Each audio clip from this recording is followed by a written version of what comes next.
మీరు దేవుణ్ణి నమ్ముకున్నాను అనొద్దు. ఇప్పుడు ఏంటంటే మేము దేవుణ్ణి నమ్ముకున్నాం అంటారు. అంటే ఇంతకు ముందు మీరు నమ్ముకున్న దేవుడు కదా, హిందుత్వంలో ఉన్నప్పుడు దేవుడు కదా వాళ్ళు.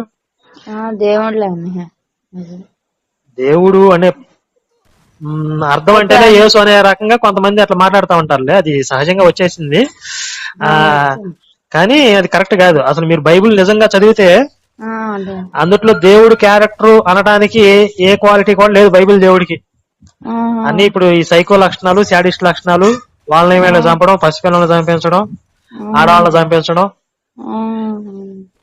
ఇవన్నీ ఉన్నాయి. ఇవన్నీ మీరు బైబిల్ చదివితే అర్థం అవుతుంది మీకు. లేదంటే నేను చెప్పే వీడియోలు చూడండి, అర్థం అవుతుంది. అంత ఎంత క్రూరంగా ఉన్నాడు.